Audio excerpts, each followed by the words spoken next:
So 3 weeks ago, we started a series of teaching titled The Dominion Mandate. We established that God's intention has always been that man will have dominion over all the works that he created. God created man in his image and in his likeness with the intention that man will have dominion over the birds of the air, over the animals on the land and in the sea, and over all the earth. And in Genesis 1:28, God gave us 4 steps to achieving this dominion. He said, be fruitful and multiply, fill the earth and subdue it, have dominion over the fish of the sea, over the birds of the air, and over every living thing that moves on the earth. So we've been considering those 4 steps to achieving dominion. We have so far looked at being fruitful, and then last week we considered how to multiply. Today we're going to look at the last 2 steps in that process, which is fill the earth and subdue it. So my message today is titled The Dominion Mandate, Fill the Earth and Subdue It. Let's start by looking at the meaning of the word fill. To fill means 2 things. One is to occupy available space. Occupy available space. So if you poured water in a jug and the water fills the jug, what has happened is that water has basically occupied the available space, which was the empty jug. So we are to fill empty spaces and uncharted territories. As we fill the earth for God, we must blaze new trails and chart new territory. That's one of the first meanings of filling the earth. The other meaning of filling the earth is to overwhelm. To fill means to overwhelm with your presence. This refers to making your presence felt and known in a place. Wherever God has positioned you, you shouldn't just be there as part of the numbers.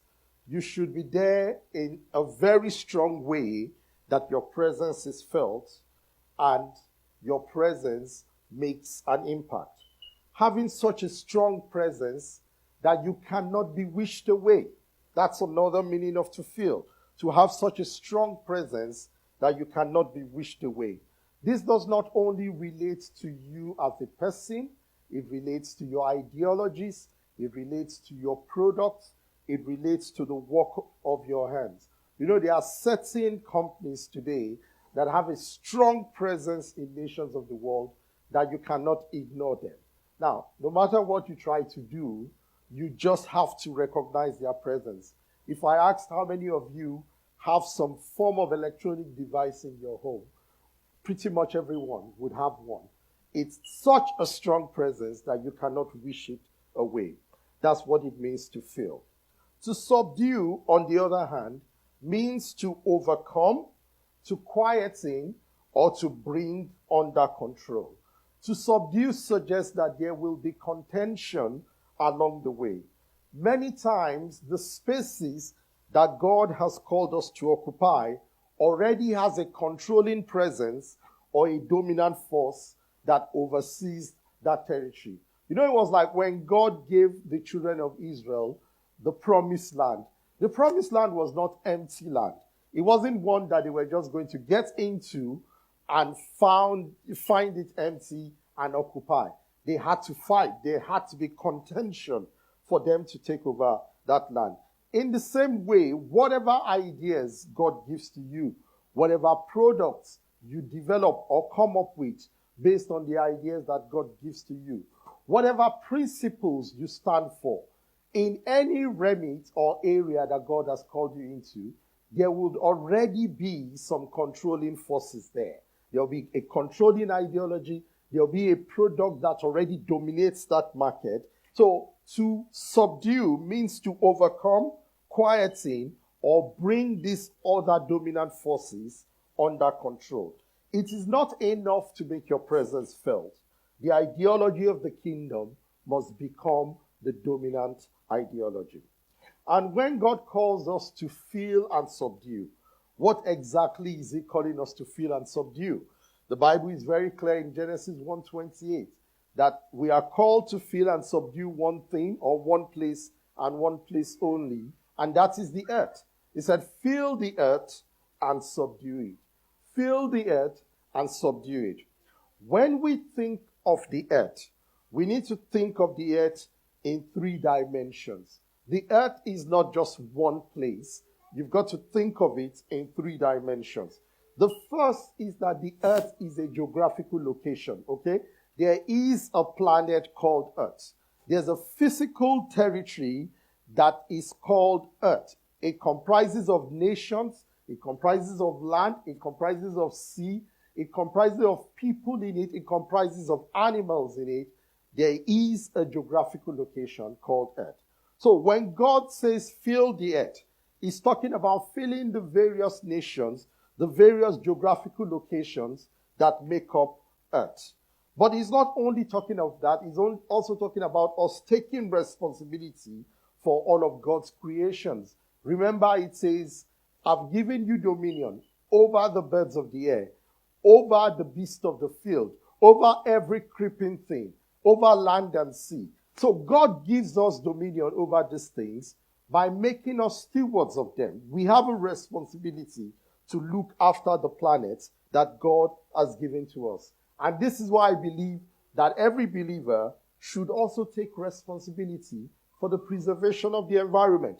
You need to do your bits towards a sustainable environment. So that's the first dimension of Earth. So when God says fill the earth, it means fill the geographical location. Let the ideology of the kingdom be known everywhere across the globe.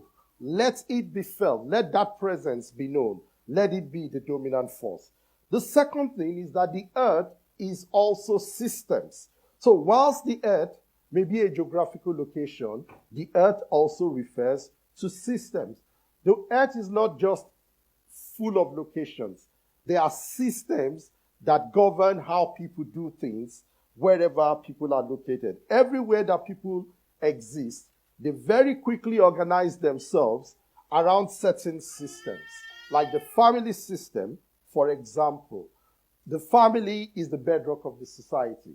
Wherever people are, they very quickly build themselves into clusters of families, as it were. The very basic units of the society. Another system that people organize themselves into is government. Where you have 2 or more people, you would always need some form of government, some form of structure that allows people to have authority to be able to make decisions on behalf of the larger group of people and to be able to enforce it. Imagine, for example, if every time we needed to make a decision as a church, we have to call everybody together and say, let us take a vote on this issue. How quickly are we going to be able to make decisions? How much progress are we going to be able to make? So we need some form of government. That's the system. There's economy. Economy is pretty much about people are going to have needs. There will be things they need that they don't have, but somebody else would have. There will be a need to be able to exchange resources to be able to get that thing that another person has that you need, but maybe they don't need as much as it were. People will provide service that other people would pay for. At the root of it, that's what the economy is about. It's a system. Religious system is another system that people organize themselves around. God has put a need and a desire in the hearts of people, whether they recognize it or not, to serve him. And many people wrongly devote that attention to the wrong gods, even gods that they make with their own hands. But that's a system that people organize themselves around. Education, there would always be the need for people to acquire knowledge, to advance in knowledge, as it were. The education system provides that. Media is another form of system. Always the need to know about what is happening. Somebody has to be able to bring that information to you where you are so that you can make decisions on the basis of it. That's media. There's a system of entertainment. The recognition that life is not only about work. There's some level of pleasure that must be enjoyed. So whether it's in the field of art, whether it's in the field of sports, whether it's in the field of music, other forms of entertainment, we build systems of entertainment around ourselves. So these systems, they drive the dominant culture in the various locations that we find ourselves. If we must fill the earth and subdue it, it means we need to fill the systems with the ideologies and products of the kingdom. We need to invade each system and subdue it. Finally, the earth is also about people. The earth is also about people. So it's not just about a geographical location. It's not just about systems. It's about people also. In the dominion mandate, God does not include people among things or creatures that we are to have dominion over. When we go back to that Genesis 1:28, nowhere does God say to Adam and Eve that have dominion over other people or over fellow human beings. The dominion was restricted to the earth and everything that is in the earth, but not the people. So it's not God's agenda for man to dominate man. So activities like slavery, like colonization, are not only wrong, but they are evil in the sight of God because it was never part of the dominion mandate. However, in dominating the earth, we will naturally have to influence and change people with our products and the ideologies that we represent. We would have to get the buy-in of people into the products and the ideologies that we represent. To fill the earth and subdue it means that we will influence people and we will change them along the way. Otherwise, there's no way to be a dominant force if you don't influence and change people along the way. And the principles I want to share with you today, whether you want to fill the earth with your products like Apple, like Microsoft, like Facebook, or whether it is mainly to take an ideology to fill the earth with.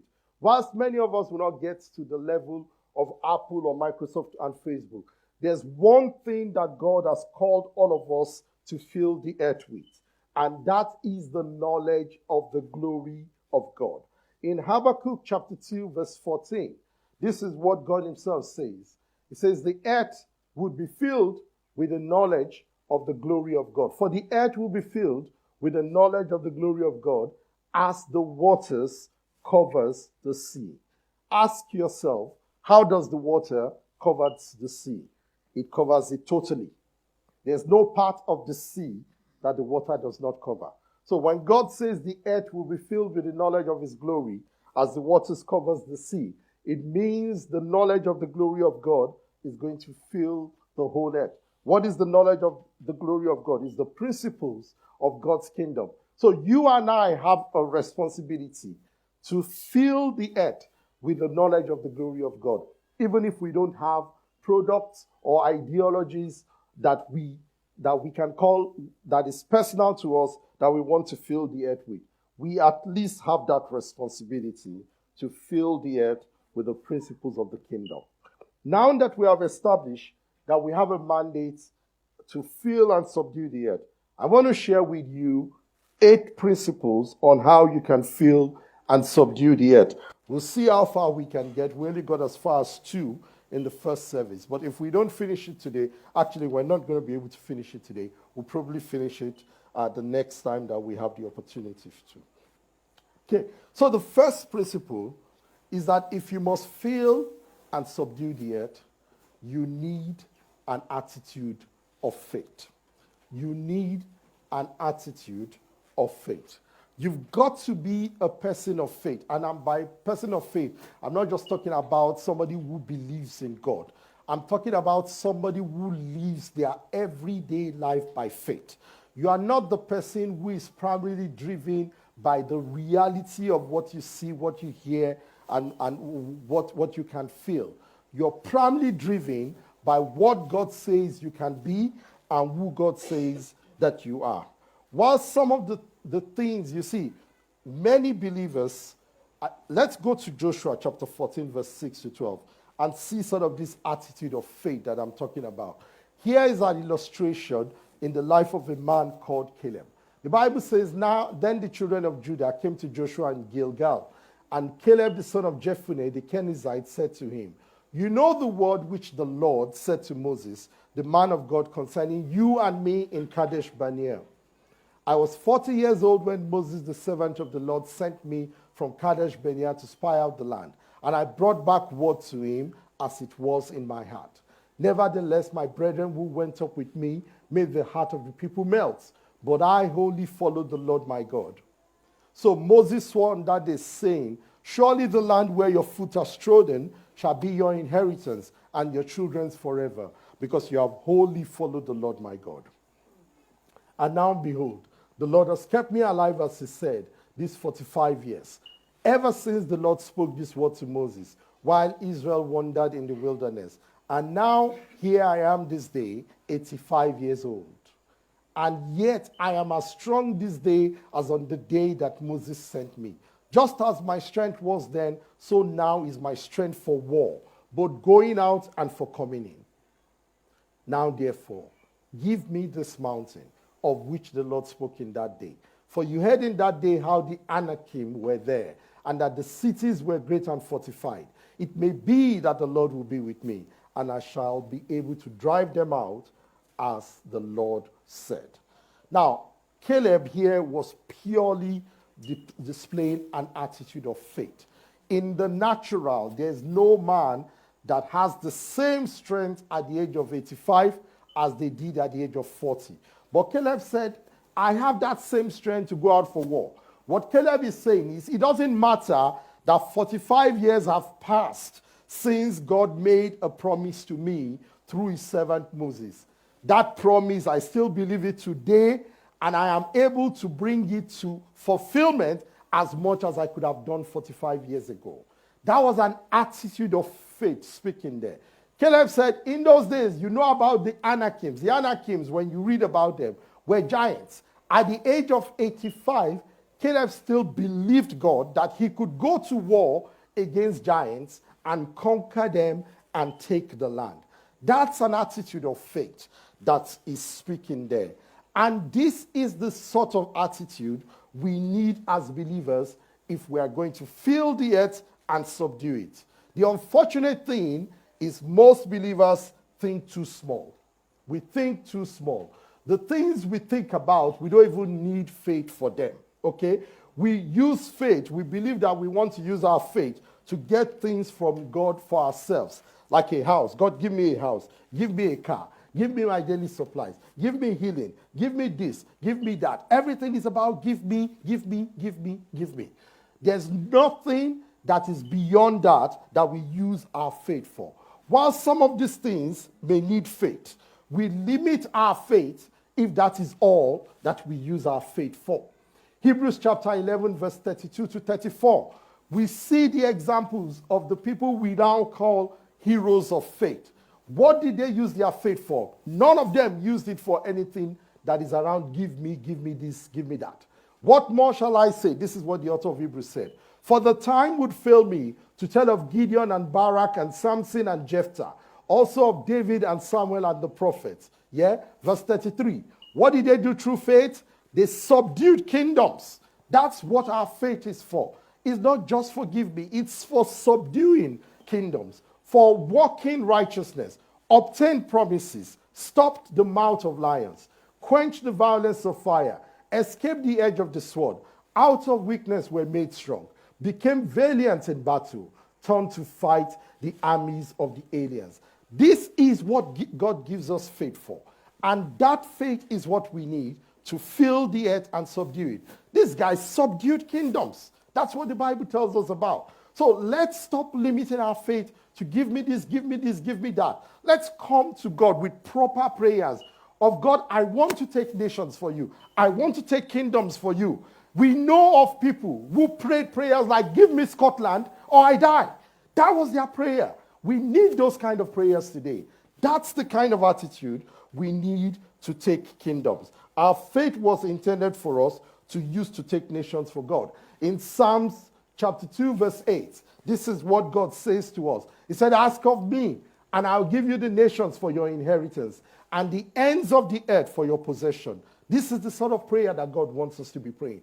Ask of me, and I will give you the nations for your inheritance. In essence, the nations are there for the taking.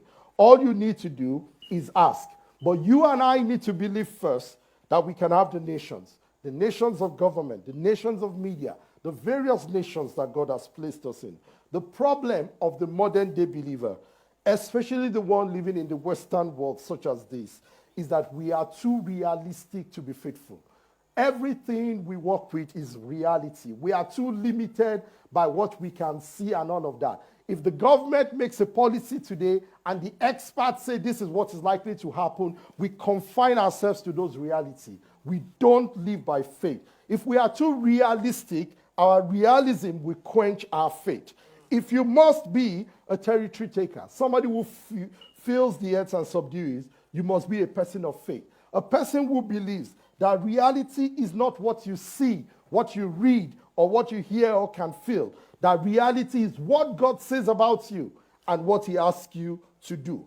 Now, the opposite is the case in many developing countries, particularly developing countries of Africa. Hardly is anything ever given to you, okay? The reality that you see is not even one that is conducive for your survival.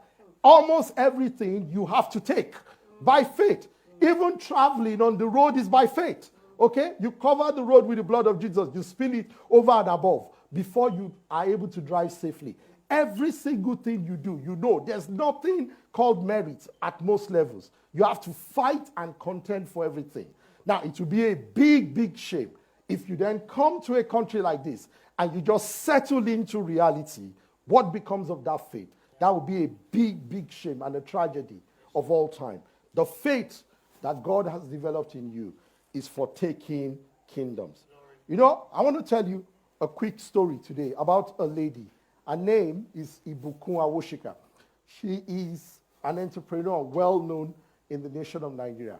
And she tells the story of how in 2004, the government made a law that anything that is furniture related, they were going to ban the importation of it to the nation of Nigeria. And within 90 days, that law would take effect. And at that time, her business was primarily in that regard. She had a furniture business which relied primarily on importation from 5 different countries. And obviously, the people who knew her started to call her and say, have you heard the news and all of that? What are you going to do? And she said, at the time, she just said to them, well, I'm going to pray about it and see what happens. She said she knew that God was the one that called her into that business. That as a matter of fact, 3 years before, God had asked her a question, that what would happen if today a government makes this sort of law? You know, exactly what happened 3 years later. God had given her that scenario 3 years earlier. And she developed a strategy, but she did not implement it. And now it's happened. And she went back to God in prayer. And God gave her the wisdom that she needed. She said the first thing she did was that she called all her clients. She told her staff members, not to worry, God is going to take care of us. And then she called all her clients and said, can you place orders of 2 years in advance? And I will deliver them to you within 90 days. And she said, based on the trust that she had with them, all those clients obliged her. They gave her money for orders that they would have made over 2 years. They gave it to her at once, within 48 hours. And she took that money and went to the 5 countries where she orders products and made orders for 5 years. And then she said she thought about it, that yes, it would be possible to start producing these other things in Nigeria. But when it comes to office furniture, that there's no way to be able to make that in Nigeria as at that time. And she prayed about it. God told her. She went to one of those countries where one of the companies was supplying her, and she talked to them about, in 90 days, I will no longer be able to start ordering from you guys. The only option I would have would be to start producing this thing locally. Are you going to join me and be part of the investment for me to start a local company? Either you join me or not, I'm going to do it. And she said they first laughed at her and all of that. And but when she told them that either you join me or not, I'm going to do it. And she's one of their top 10 clients. They thought about it, and later they came back to her. and they said the board has agreed that we would support you with the technical expertise you need, but we would only invest 5%. Okay? 5% doesn't look like a lot. But she said she took it because she knew that that was an answer to our prayer when God had told her that this is what you need to do. And that sometimes when God opens a window, you just need to go in and it becomes a big door at the end of the day. And she took it and she started working on it. And as she worked on it, later the company came back to her and said they were going to increase their stake to 21%. Another bank in Nigeria said they were going to put in 32%. Two individuals said they were putting 5%, 5% each. And she put in 37%. And that's how what would have been the end of her business based on the government policy, because she acted in faith, it became an opportunity for her to be the first producer of office furniture in the whole of sub-Saharan Africa. People of God, you need an attitude of faith. If she went by reality and said the reality is government have banned this, that was the reality, she would not have become a company owner of a a company that manufactures office furniture locally, first in sub-Saharan Africa. That's what you need your faith for. Okay, it's not give me this, give me that. It's for taking territories, for taking kingdoms. That's what you need your faith for. Point number 2, you need the knowledge from recon. The knowledge from recon. The full word is reconnaissance. Now, recon is a military word. It means the military observation of a unit to locate an enemy or ascertain strategic features. You know, many of us know of the story of how the US military took out Osama bin Laden. But before they could do that, they had to do recon. They had to observe and monitor. You know, it was because they did that they were able to pick so many things that made them think there must be a high target here. You know, they looked at the building as big as it is. If any of you have watched the documentary, you know what I'm talking about. How can a building be as big as this? There's no telephone, there's no internet. Nobody goes in. They even wanted to come in and give the children immunization. They sent an agent to do that. They didn't let them in. And they said whenever they looked from above with satellites, almost every evening, there was this elderly person that just comes around, paces around the building, and goes back in. He never leaves that environment. And eventually they concluded that even if we are not sure that is Osama bin Laden here, this we know is a high target. That came from recon. And it was on the basis of that information that President Obama gave the instruction for them to strike and eventually confirmed that it was Osama bin Laden that was killed there. But it's recon. And the same applies to us. Whenever God gives us a territory, we need to survey. We need the knowledge of recon in order to be able to know what are the strategic places there. Who are the major players in this industry? In the various areas that God has placed us, what are the weak points or the needs in those areas? Who are the stakeholders? What are the strongholds? Because if we don't know that, we cannot take the territory for God. And this is what Moses did when he sent out 12 spies to go and spy the promised land. It was recon. It was for them to go back and bring information that will be useful for the taking of the territory. In Acts chapter 17, verse 22 to 23, we see the Apostle Paul using the knowledge from recon for his evangelistic work here. The Bible says, then Paul stood in the midst of the Areopagus and said, men of Athens, I perceive that in all things you are very religious. How did he come to perceive it? Because of recon. He said, for as I was passing through and considering the objects of your worship, I even found an altar with this inscription to the unknown God. Therefore, the one whom you worship without knowing, him I proclaim to you. And that's how he started preaching to them, by using what he had observed around. So Paul didn't just get to Athens and straight went to the town center to start preaching. It took some time to go around the city, wanted to know what kind of people they were, read the inscriptions that I was looking at around, tried to get a good idea of who the kind of people they are, and then started. You know, this was the thing that the other apostles could not do. They could not go beyond Jerusalem and Judea. If only Philip went as far as Samaria. Because if they are the ones that came here, They'll start preaching. God, who at sundry times chose the prophets and did this and did that. They would have asked them, who are the prophets that you're talking about? We don't know about these prophets.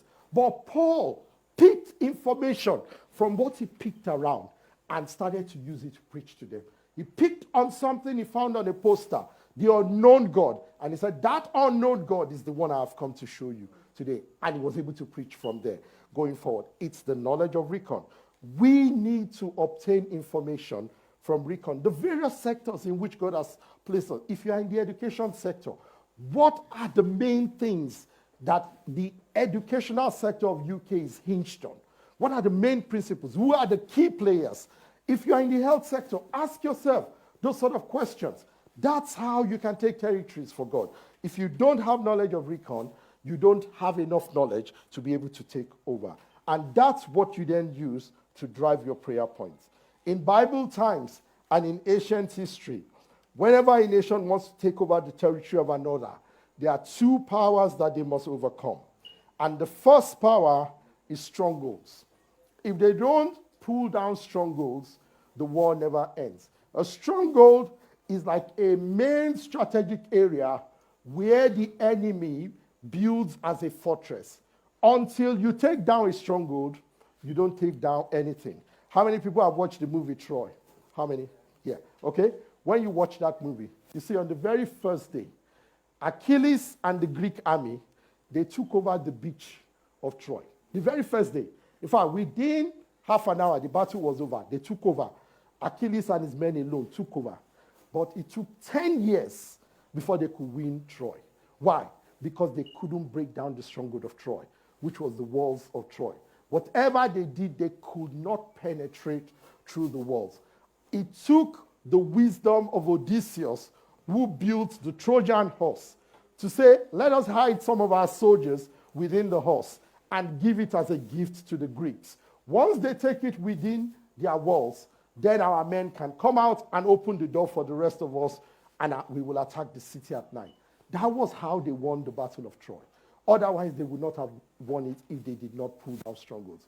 The same way it is. In the various systems, there will be strongholds. There are established systems, both seen and unseen. They are the predominant force that occupy the territory. It could be a predominant idea, it could be a predominant lifestyle, it could be a predominant worldview or system of belief, or even a product. In the UK today, whatever system God has called you to subdue or fill for him, one of the predominant strongholds you're going to contend with is the LGBTQ ideology. It's everywhere. Everywhere. It's in the educational sector, it's in the health sector, it's in the family sector. It is one of the predominant strongholds you're going to contend with. Until you learn how to chip away at that sort of stronghold, you don't win.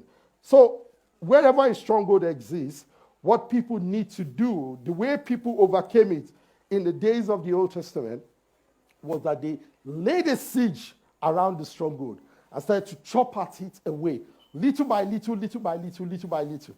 Mount several attacks at different points in time, take a part of it away until they finally take the whole of it. And that's the way it is with the stronghold today, using LGBTQ still as an example. You know, you can't come and stand anywhere and say, it's a wrong principle. Nobody's going to listen to you. You can't stand and say, you can't even say that the Bible speaks against it.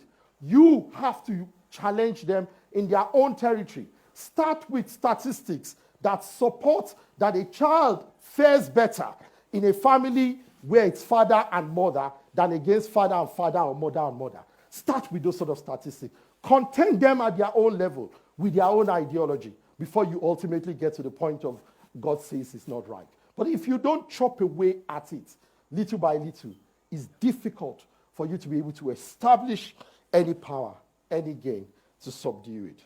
The other thing that in the days of old, nations had to subdue before they could take over another nation is the kings. After the stronghold is the kings. Unless and until they have got the king in submission or killed the king in that territory, they truly don't have that territory submitted under them.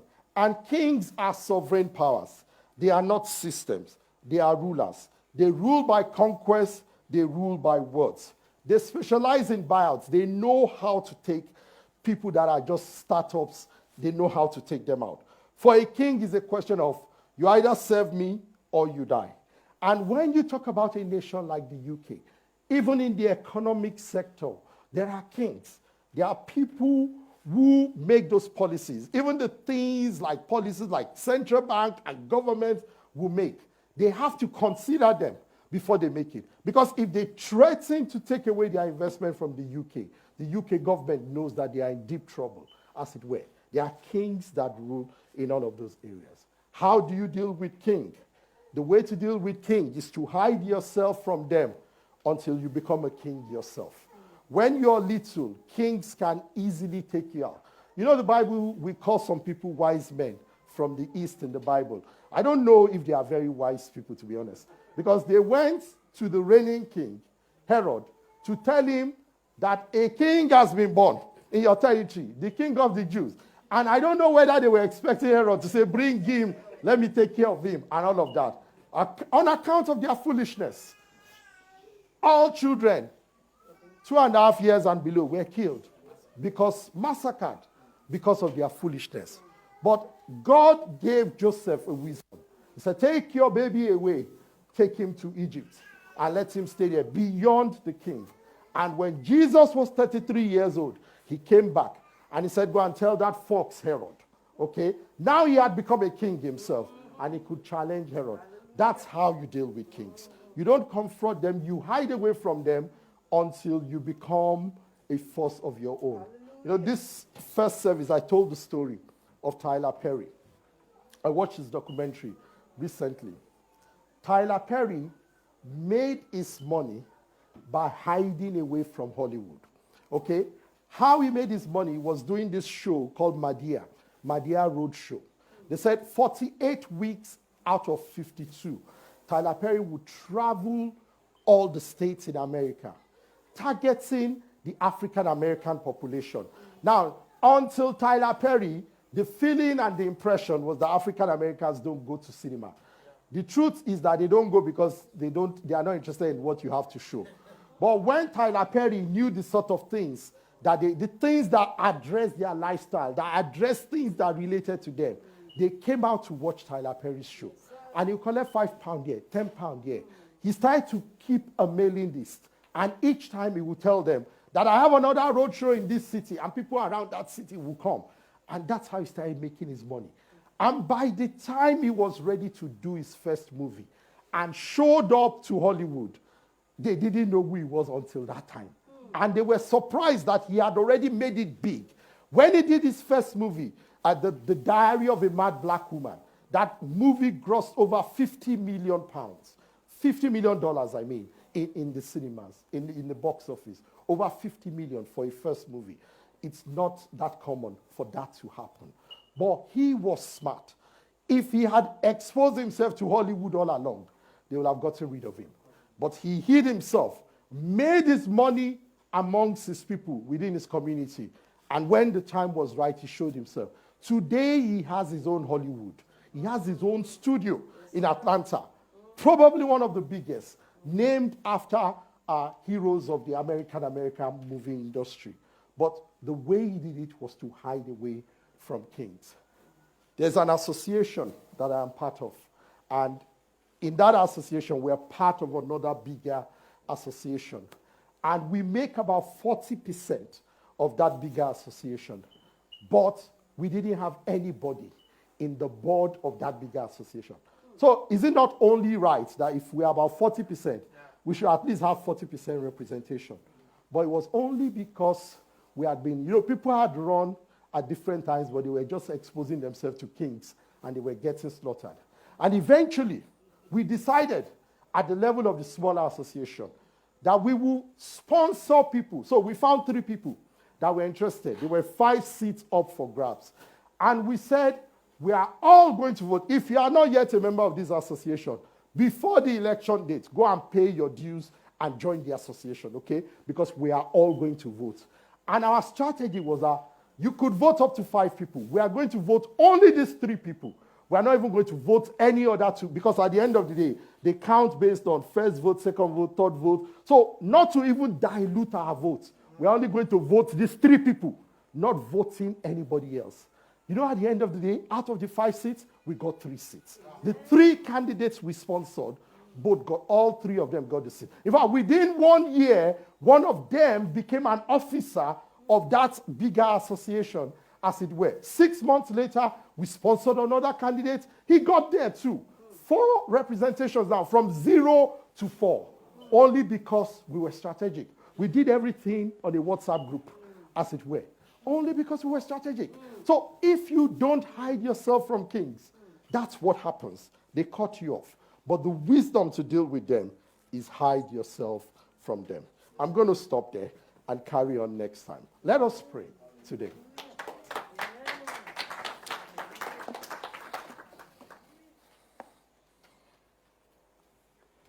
I want you to just pray about one thing and one thing only, that attitude of faith. For me, I think it all revolves around that. That's the most important bit, is that can-do attitude. That with God, I can do anything. Through you, I can do all things. That attitude is what we need at the end of the day. That attitude of, give me this mountain, like Caleb had. That's the attitude we're praying for today. Lord, give me faith. Let faith arise on the inside of me. Choir, help me with that song. Let faith arise on the inside of me. That's our prayer today. Let faith arise on the inside. Let faith arise on the inside.